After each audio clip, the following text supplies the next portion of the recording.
one of my big concepts is I think September is an underrated part of fantasy football. Just thought in the idea that all these ideas, oh, what's the playoff schedule? And I'm going to crush in December. And I want to be 3-0. I want to be 4-1. Yeah. I want to be somebody. I did a really brief thread on bye weeks and talked about how bye week season, week 6, that's when trading season starts. That's when the standings have a little bit of personality to them. It's like, okay, we've got 5 games in the bank. Are you 4-1? And can you go pick off players from panicky bye week managers? Or are you one of the teams that's 1-4 and you have some really key guys who aren't playing in week 6? And now maybe you have to think about trading out of that because you need to win right away.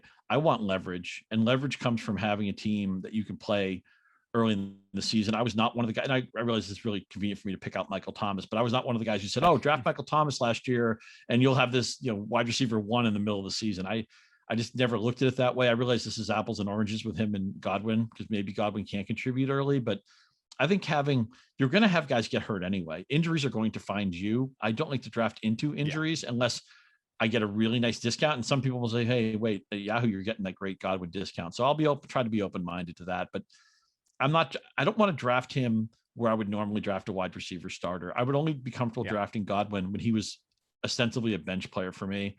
And if that means I'm underweight or even out of the Godwin business this year, I can totally live with that.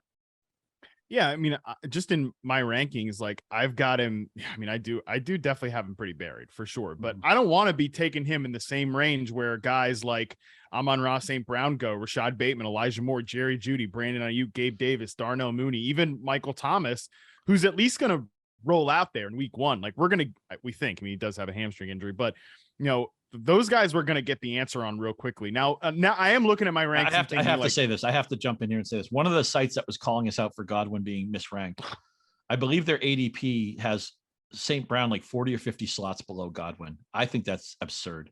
Please take the sun god, especially if you're getting that kind of a discount, man. Yeah, I am sitting here looking at my rankings thinking Chris Godwin or Amari Cooper. Like, I know the best is probably at the end of the season for Amari Cooper. The best is probably at the end of the season for Chris Godwin. And I don't know.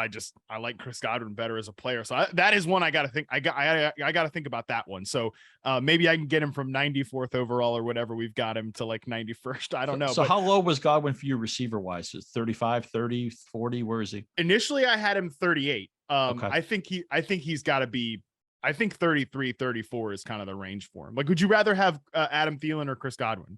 Thielen. Same. Yeah. And I've got Thielen 33.